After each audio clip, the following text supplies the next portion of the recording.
এমন এক ভয়াবহ রক্তগঙ্গা সামনে আসতেছে। ও মুসলমান, আজকের এই বাংলাদেশ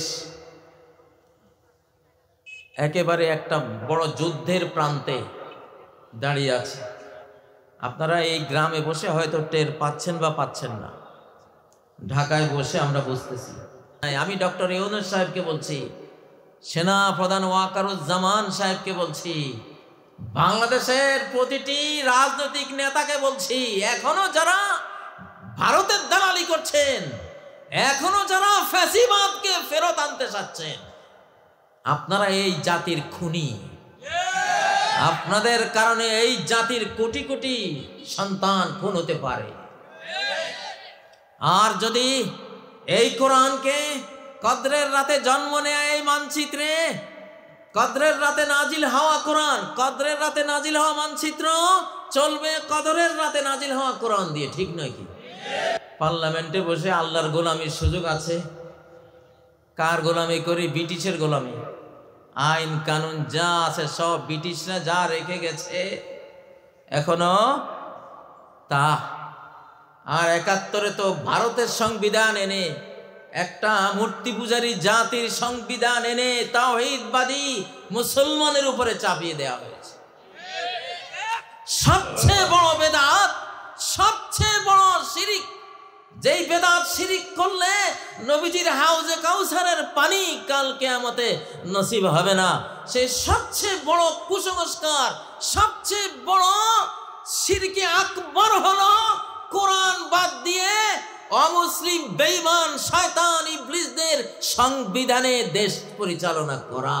এর চেয়ে বড় কোনো বেদাত নাই, এর চেয়ে বড় কোনো শিরকে আকবর এই পৃথিবীতে নাই।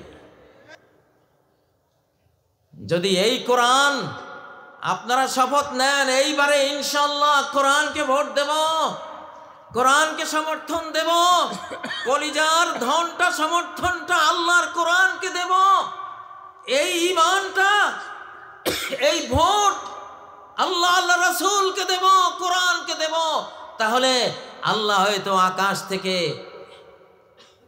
হাসিনার আযাব যেমন তুলে নিয়েছেন, আগামী আযাবও আল্লাহ তুলে নেবেন ইনশাআল্লাহ। এইবার বলছি, এমন এক ভয়াবহ রক্তগঙ্গা সামনে আসতেছে। ও মুসলমান, এইবার এই দেশটা শেষ সুযোগ তোমাদের। একটা ভোট যদি বাংলার কালেমা পড়া কোন মুসলমান কোরআনের বক্স ছাড়া অন্য কোথাও দাও, তাহলে তোমাদের উপরে আল্লাহর লানত, সমস্ত ফেরেশতার লানত, সমস্ত মানব জাতির লানত পড়বে।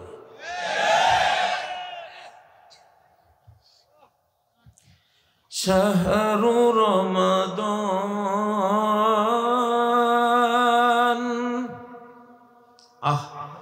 কি ইতিহাসটা এই বাংলাদেশে, এই মানচিত্রে। রমজান মাসের জন্ম, শেষ দশকে এই মানচিত্রের জন্ম, এই ম্যাপের জন্ম, তাও আবার ২৭ রমজানে। আল্লাহু আকবার। শাহরু রমাদানাল্লাযী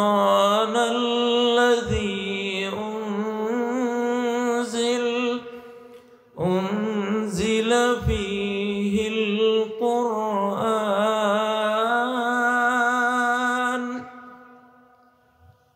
কোরআনের প্রতি মহব্বত আছে না? কার কার আছে? আল্লাহ আপনি সাক্ষী। বাংলাদেশের যত মানুষ আজকে আমাকে দেখতে পাচ্ছেন, এই মাহফিল থেকে আপনাদের উপর ফরজে আইন, প্রত্যেকের উপরে আলাদা ফরজ। এই মানচিত্রকে যদি এইবার রক্ষা করতে চান, তাহলে যত দল আছেন, যত ইসলামী দল আছে, যত অনইসলামিক দল আছে, সবাই আলেম সমাজের সাথে ঐক্যবদ্ধ হয়ে কোরআনের পক্ষে ভোট দেয়া এবং নেয়ার জন্য এখন থেকে শপথ নিতে হবে। লিল্লাহি তাকবীর। তাকবীর জোয়ানরা নাই তাকবীর দেওয়ার।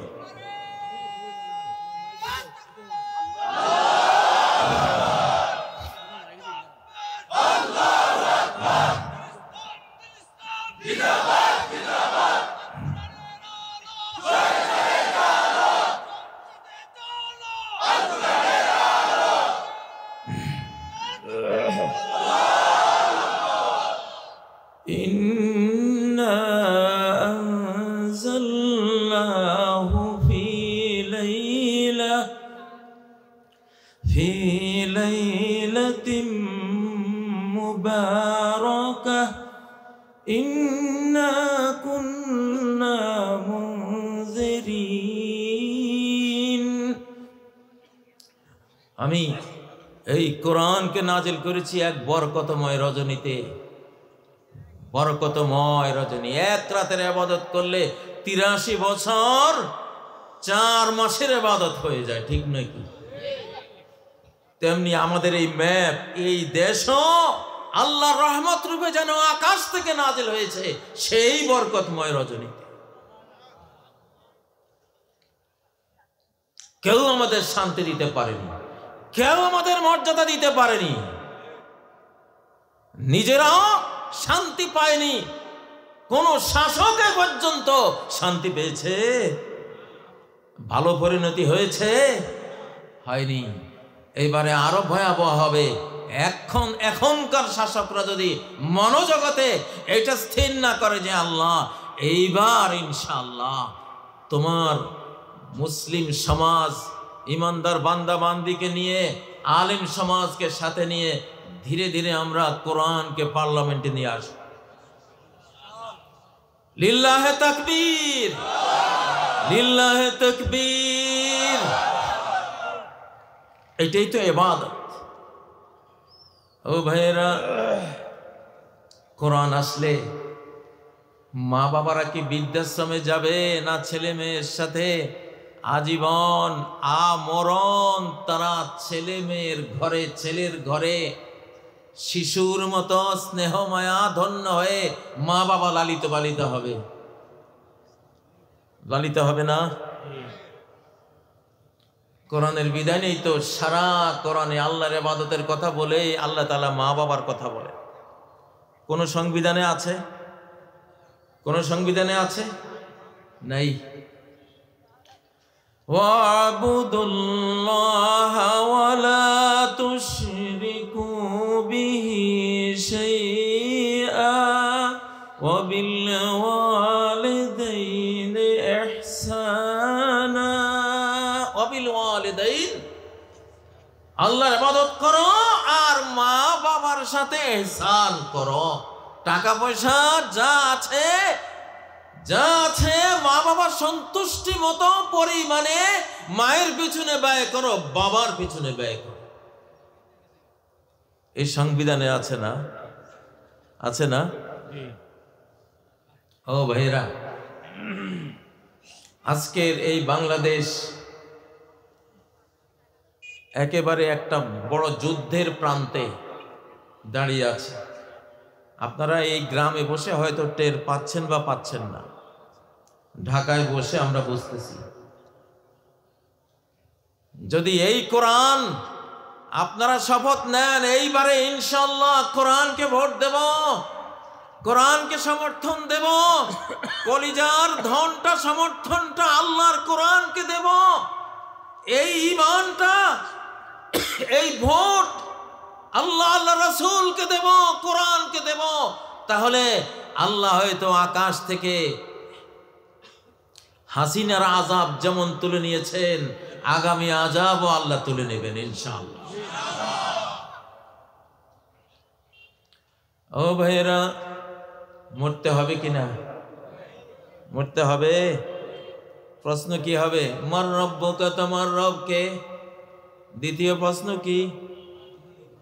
ওমা দীনুকা, তোমার দিন কি, তোমার কর্ম কি, বিশ্বাস কি? কর্ম বিশ্বাস এটাকে তো দিন বলে। কি বিশ্বাস ছিল, কি চেতনা ছিল? হ্যাঁ, বিশ্বাস, বক্তব্য, কর্ম কি ছিল? মা দীনুক, তোমার দিন কি? উত্তর কি? ইসলাম। দেশ কি ইসলাম অনুসারে চলছে? ইসলাম অনুসারে চলছে না। এমন আইন বানাচ্ছে, এমন ইউরোপিয়ান বদমাশির আইন করতেছে যে মেয়ে মেয়েকে বিয়ে করবে, ছেলে ছেলেকে বিয়ে করবে। আল্লাহর গজবের আইন লেখা হচ্ছে। আকাশ থেকে পাথর রেডি। ভাই, আমেরিকার মতো পরাশক্তিকে আল্লাহ তাআলা দাবানল দিয়ে এমন ধরলেন, ওরা কাঁদতেছে। কাঁদতেছে না? ইন্না বাতশা রাব্বিকা লাশাদীদ। তোমার রবের শাস্তি সহজে আসে না, কিন্তু যখন আসে অনেক কঠিন রূপ নিয়ে আসে। ঠিক না? ফেরাউনকে সাজাটা কেমন দিয়েছিলেন? সহজ না কঠিন? একেবারে শুটকি বানিয়ে দিয়েছেন, পিরামিডে এখনো পাওয়া যায় তারে। আল্লাহ সহজে ধরেন না, যখন ধরেন নরম ধরা ধরেন। ফেসিবাদকে আল্লাহ ধরা সহজে ধরেন নাই। 15টা বছর আল্লাহ দেখেছেন, ধৈর্য ধরেছেন, কিন্তু যখন ধরেছেন সহজ না কঠিন? কত কঠিন! হায় রে, এক এক মন্ত্রীর বক্তৃতা শুনলে হৃদয় খান খান হয়ে যেত। এমন পাওয়ার, এক একজনের বক্তৃতা তোড়ে মনে হয় যেন ভিজা কাঠে আগুন ধরে যাবে, এমন অবস্থা। ঠিক না? মনে হয় যেন কিসের আলেম সমাজ, কিসের ইসলামী দল, কিসের দাড়ি টুপি, এগুলির এই দেশে কোনো অস্তিত্ব আগামী 41 বছর 41 সাল পর্যন্ত খুঁজে পাওয়া যাবে না, এরকম মনে হয়েছিল। এখন দেখি যে টুপি পাঞ্জাবি দাড়ি সব ঠিকঠাক মতো আছে, তাদের কোনো অস্তিত্ব নাই। ঠিক না? ইন্নাল বাতিলা কানা যাওকা। যেটা বাতিল, যেটা অসত্য, এটা থাকার জন্য দুনিয়াতে আসে না, এটা বিদায় হওয়ার জন্য আসে,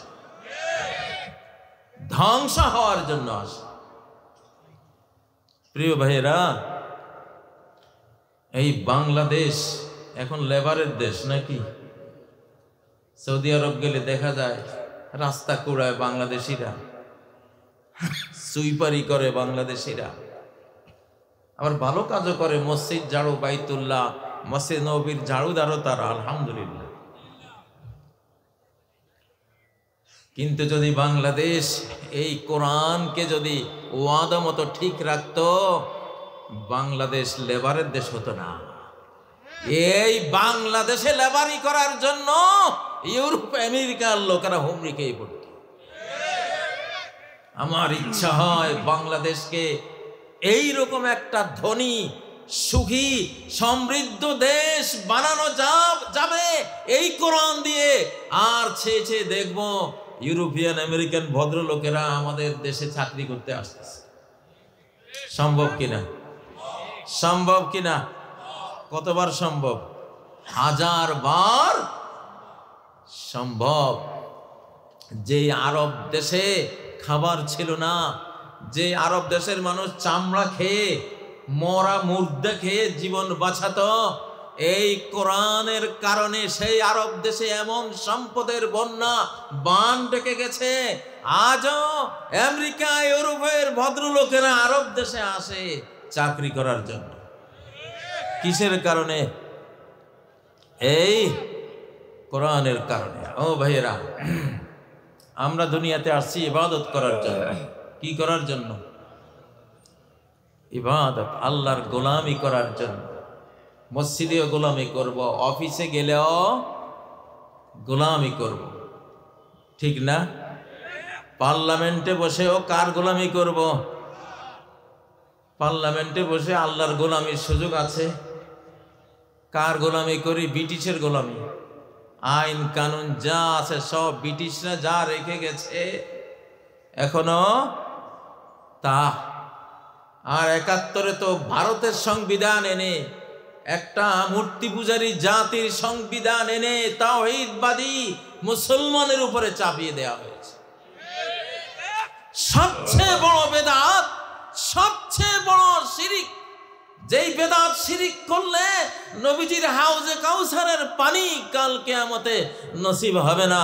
সেই সবচেয়ে বড় কুসংস্কার, সবচেয়ে বড় শিরকে আকবর হলো কোরআন বাদ দিয়ে অমুসলিম বেঈমান শয়তান ইবলিসদের সংবিধানে দেশ পরিচালনা করা। এর চেয়ে বড় কোনো বেদাত নাই, এর চেয়ে বড় কোনো শিরকে আকবর এই পৃথিবীতে নাই। ঠিক নয় কি? আপনারা তো বেদাত মনে করেছেন শুধু 40 করা একটা বেদাত, তাই না? বা এই জিলাপিওয়ালা, এই যেটা আমরা করি একটা সুর করে জিলাপি আগরবাতি জ্বালাইয়া কিছু অনুষ্ঠান করে, এগুলি বেদাত। কিন্তু এগুলির চেয়ে উম্মুল বেদাত, সমস্ত মাদারব বেদাত, বেদাতের মা হলো রাষ্ট্র কোরআন ছাড়া চালানো।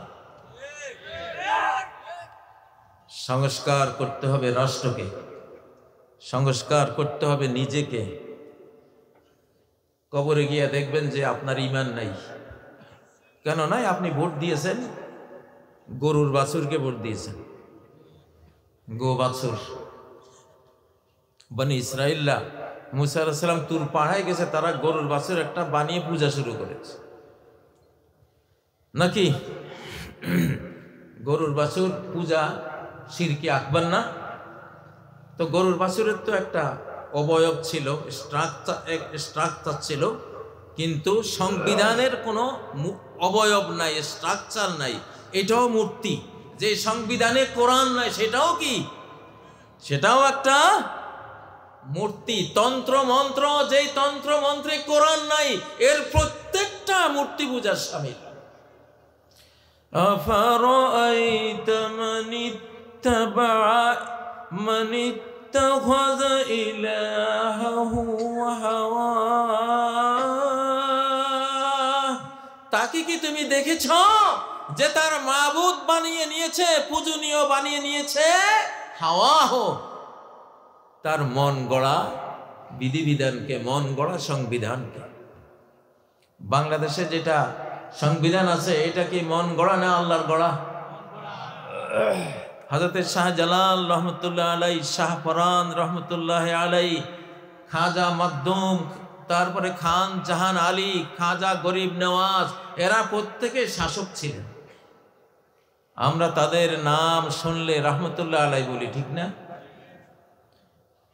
আর কোন শাসকের নাম শুনলে রহমতুল্লাহ আলাই বলি? 47 থেকে আইয়ুব খান রহমতুল্লাহ আলাই আমাদের মুখ দিয়ে আসে, ইয়াহিয়া খান রহমতুল্লাহ আলাই আমরা বলি, ভুট্টো রহমতুল্লাহ আলাই কে বলেন? হাত তোলেন দেখি। মুখ দিয়ে কেউ কইলেও মনে হয় আপনারা বাঁশের লাঠি নিয়ে যায়, বেটা তুই পাইছ, ঠিক না? রহমতুল্লাহ আলাই পাইতে চান? বাংলার শাসকরা রহমতুল্লাহ আলাই যদি পেতে চায় তাহলে কি লাগবে? কি লাগবে? কোরআন লাগবে। ও ভাইয়েরা, সবচেয়ে বড় কুসংস্কার হলো আপনি মুসলিম, আপনি ইসলাম দিয়ে জীবন যাপন করছেন না। নবীজিকে হযরতে যায়েনব বিনতে জাহশ রাদিয়াল্লাহু তাআলা আনহা প্রশ্ন করলেন, আনা আহলিকু বিনাস সালিহুন, ইয়া রাসূলুল্লাহ, আমাদের মধ্যে নেককার ওলি আউলিয়া ভালো মুসলিমরা থাকতেও কি আমরা ধ্বংস হয়ে যাব? তিনি বলেন, নাম ইজা কাসুরাল খাবাস, ধ্বংস হয়ে যাবে যখন খাবাস বেশি হয়ে যাবে, সমাজে বেহায়াপনা, অশ্লীলতা, জিনা ব্যভিচার যখন বেড়ে যাবে, তখন তোমরা ধ্বংস হয়ে যাবে, আখিরাতও ধ্বংস হবে, তোমাদের দেশ রাষ্ট্র কি হয়ে যাবে? ধ্বংস হয়ে যাবে। মহিলা জাতিটা, মা জাতিটা, মেয়ে লোক, রাষ্ট্রের অপর নাম নারী জাতি। নারী জাতি রাষ্ট্র। যে জাতিরা নারী জাতিকে হেফাজত করে না, পবিত্র রাখে না, তাদের রাষ্ট্র থাকে না। কোরআনিক থিওরি, কোরআনিক তথ্য, যেই জাতি মা জাতিকে পবিত্র রাখে না তাদের রাষ্ট্র থাকে না।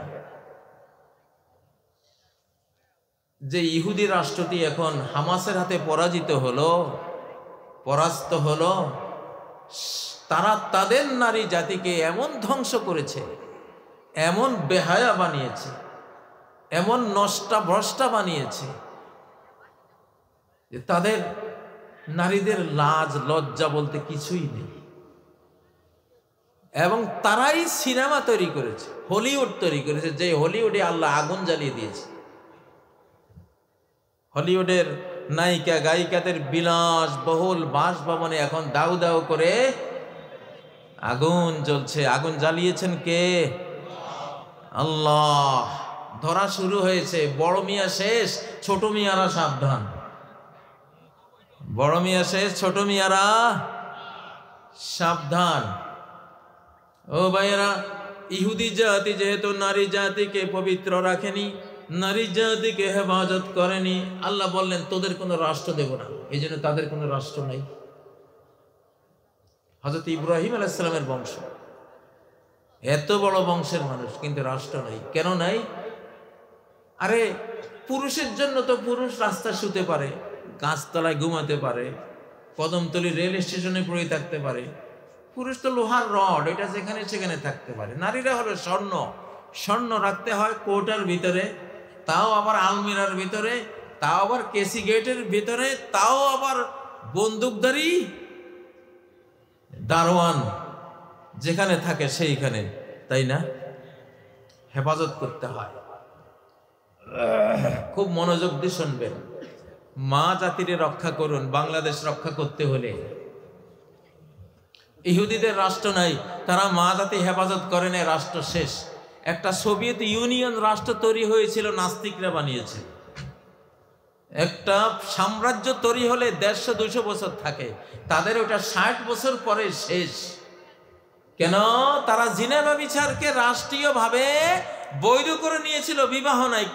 সোভিয়েত ইউনিয়নে কোনো নারীর বিয়ে ছিল না। সব নারীরা রাষ্ট্রের সম্পদ, যেখানে সেখানে তারা ব্যবহার হবে, এটা তাদের নিয়ম। আল্লাহ তাআলা এমন রাগান্বিত হলেন, 60 বছরেই বিশাল সোভিয়েত সাম্রাজ্য ধ্বংসস্তূপে পরিণত হল। ঠিক নয় কি? ও ভাইরা, রাষ্ট্র যখন তৈরি হয়, তীর তরবারি যুদ্ধাস্ত্র দিয়ে তৈরি হয়, যখন ধ্বংস হয় ঢোল তবলা বাদ্য বাজনা গায়িকা নায়িকা দিয়ে ধ্বংস হয়।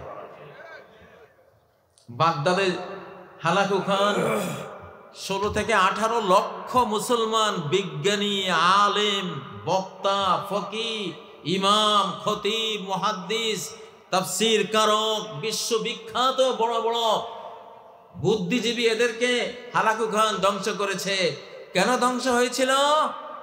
একদিকে হালাকু খান ঢুকতেছে খুন করার জন্য, আরেকদিকে সেই যুগের প্রেসিডেন্ট সাহেব উনি বাইজি আমদানি করতেছিলেন। ওই গায়িকা নায়িকা বাগদাদে ঢুকতেছিল গান শোনাবার জন্য, নাচার জন্য। বাংলাদেশকে যদি বাঁচাতে চান, বাংলাদেশে এখন প্রত্যেকটা স্কুলে বিদ্যালয়ে গার্লফ্রেন্ড বয়ফ্রেন্ড। ঠিক বলতেছি কিনা? যদি গার্লফ্রেন্ড বয়ফ্রেন্ড থেকে তওবা না করেন, এই দেশ টিকবে না, এই দেশ রাখতে পারবেন না। এবার যদি খুন হন, কোটি সংখ্যায় খুন হবে, কোটি সংখ্যায় খুন হবে, লাখের সংখ্যায় না। অবস্থা ভালো না। আমরা কোরআনের জানালা দিয়ে তাকাই, হযরত আবু হুরায়রার গোপন ব্যাগ দিয়ে দেখি কিয়ামতের আগে কি কি ঘটবে, এগুলো দিয়ে দেখি। ও ভাইয়েরা, খুব সাবধান হয়ে যান। হযরত ইউসুফ আলাইহিস সালামকে আল্লাহ তাআলা মিশরের রাজত্ব দিয়েছিলেন, কারণ জুলাইখার পরীক্ষায় পাশ করেছিলেন। ঠিক নয় কি? জুলাইখাকে তিনি তো গার্লফ্রেন্ড বানাই ফেলতে পারতেন। যেভাবে সে একেবারে দিগম্বর হয়ে ইউসুফের সামনে এসেছিল, আহ্বান জানিয়েছিল, ফার্স্ট লেডি বিশ্ব সুন্দরী, কিন্তু ইউসুফ পালিয়ে গিয়েছিল। ঠিক না? আল্লাহ বলেন, ঠিক আছে, তোমারে আমি মিশরের রাজা বানিয়ে দেব। নারীর কাছে পাস করতে হয়, মহিলার ক্ষেত্রে পাস করতে হয়। এই আমি আরো এই ওয়াজটা করেছি, আজকে আপনাদের এখানেও করছি। 1975 সালের 15ই আগস্ট বঙ্গবন্ধু শেখ মুজিব যে সপরিবারে গেলেন, সেটারও মূল কারণ ছিল মেজর ডালিমের স্ত্রীর ঘটনা। সেটারও মূল কারণ ছিল বহু মা বোনদের উপরে তাদের ইজ্জত হরণ করা হয়েছে, তারা বলতে পারেনি। সেই কারণে আল্লাহ তাআলা এত ঘৃণা করেন যারা মা জাতির ইজ্জত নষ্ট করে, সেই গোষ্ঠীকে, সেই বংশকে আল্লাহ তাআলা রাষ্ট্র শক্তি থেকে বিতাড়িত করে দেন।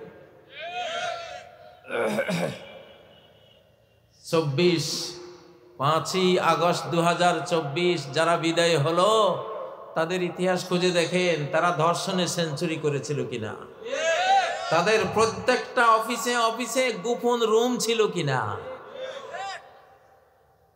এটাই মূল কারণ। স্রষ্টা আল্লাহ তাআলার ঘৃণা, এত বড় ঘৃণা নাজিল হয়েছে। আল্লাহ তাআলা একেবারে অকল্পনীয় ভাবে বিতাড়িত করে দিয়েছে। অনেকে তারা স্বপ্ন থেকে ফেরত আসবে, আমি বলি ইহুদিদের মতো জীবনেও আর ফেরত আসতে পারবে না। যে অপরাধ করেছো তোমরা। ও ভাইরা, নবীজি বলেছেন আমার উম্মত ধ্বংস হয়ে যাবে, রাষ্ট্রশক্তি ধ্বংস হয়ে যাবে। ওই ধ্বংসের হাদিসটা রাষ্ট্রশক্তি নিয়ে বলা হয়েছে। ওয়াইলুল লিল আরাবি মিন শাররিন কদ ইকতারাব, সহিহ মুসলিমের 2880 নম্বর হাদিস, বুখারীতেও আছে হাদিসটা। নবীজি ঘুম থেকে জাগলেন, লা ইলাহা ইল্লাল্লাহ বলতে বলতে জাগলেন, আর বললেন ওয়াইলুল লিল আরাবি মিন শাররিন কদ ইকতারাব, আরব জাতির জন্য দুর্ভোগ, ধ্বংস আসতেছে। একটা কঠিন অনিষ্ট মন্দ তাদের দিকে ধেয়ে আসছে, ধ্বংস আসছে। এই হাদিসের শেষের কথা হলো, জায়নাব জিজ্ঞাসা করলেন এত নেককার ওলিয়া আউলিয়া ভালো মুসলিম থাকতেও আমরা কি ধ্বংস হব?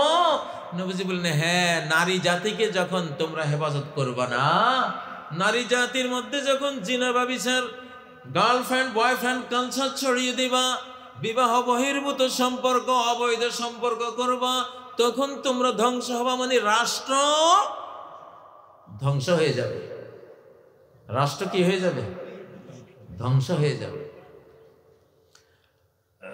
আল্লাহ তাআলা, আমি এই সূত্র ধরে বলেছি যে পৃথিবীর পূর্ব পশ্চিমে এখন কোনো রাষ্ট্র থাকবে না মুসলমান ছাড়া।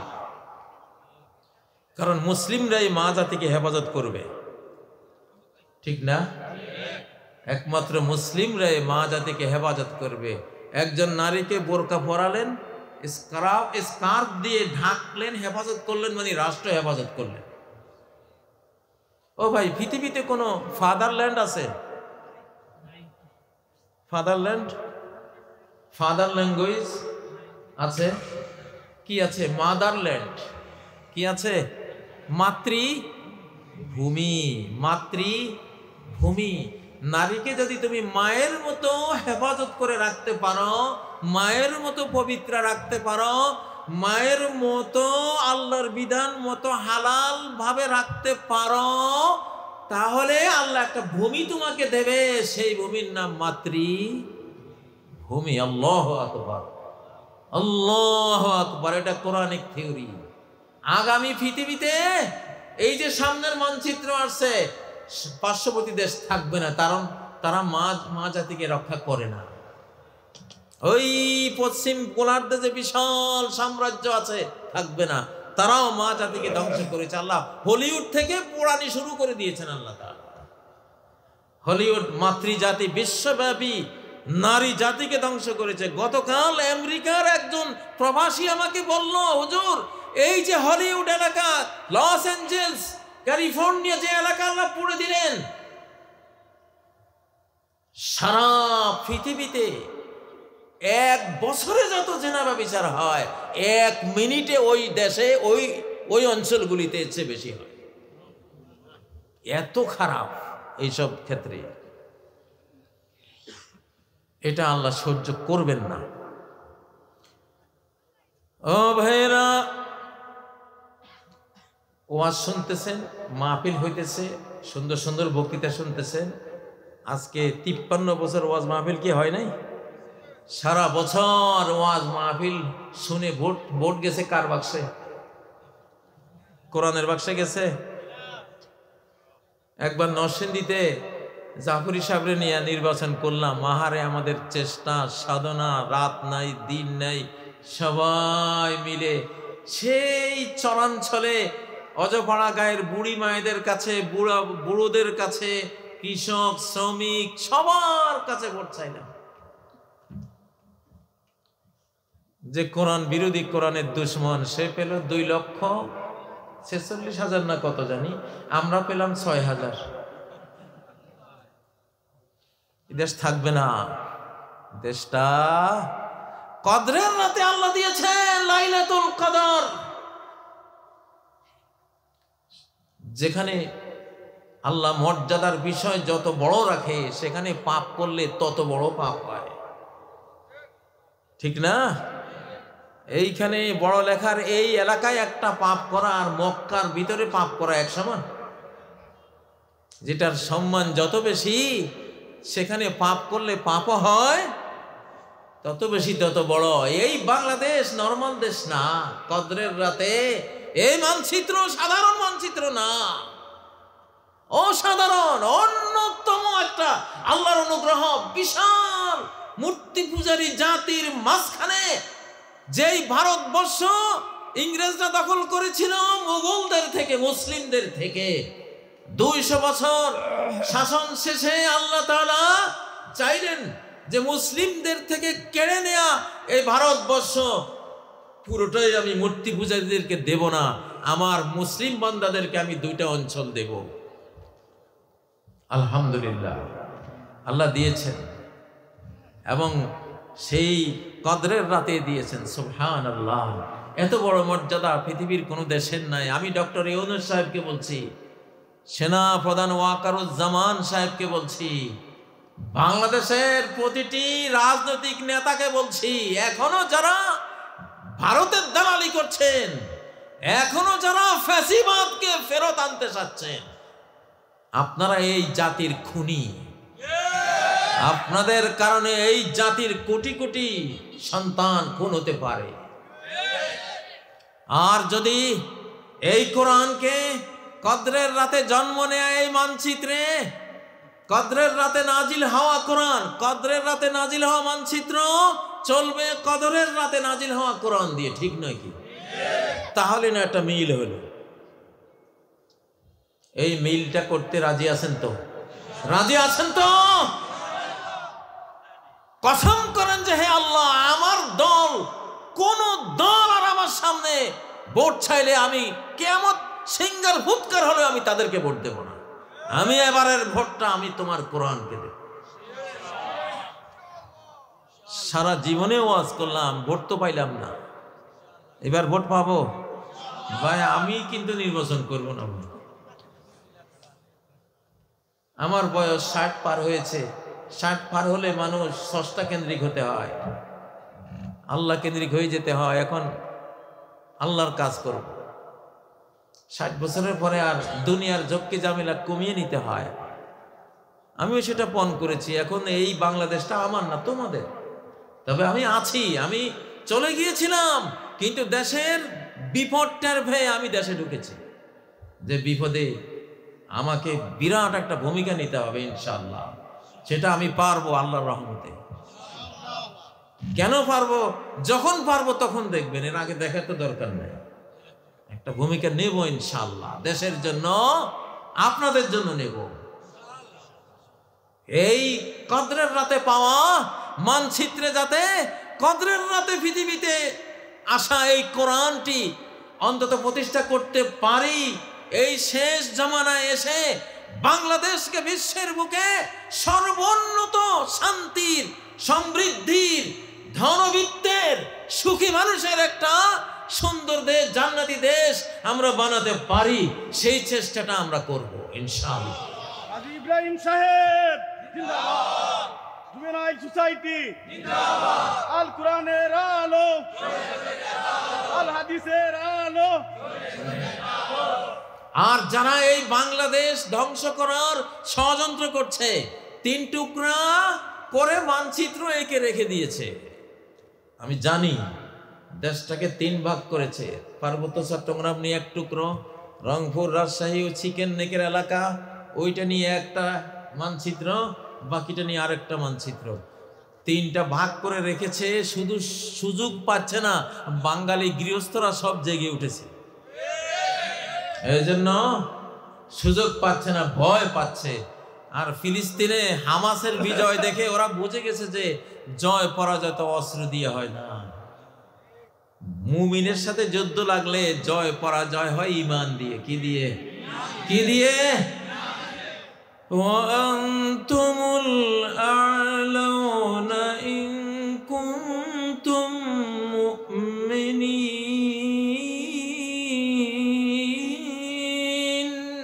তোমরা যদি ঈমানদার হও, আমাকে যদি বিশ্বাস করো, এমন বিশ্বাস, এমন ঈমান, যে ঈমান অন্তরে আসলে আমি আর কোনো আযাব দেই না ওই ঈমানদারকে।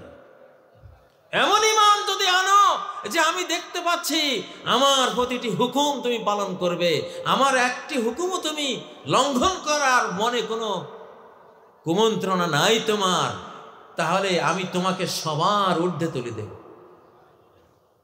সবার ঊর্ধ্বে তুলে দেব। আসলে আগামী মুসলিম উম্মাহ, পৃথিবীর যত খ্রিস্টান আছে, আগামী কয়েক বছরের মধ্যে তারা সব মুসলমান হয়ে যাবে ইনশাআল্লাহ। আমাদের পাশে যারা আছে তারাও ইসলাম কবুল করবে।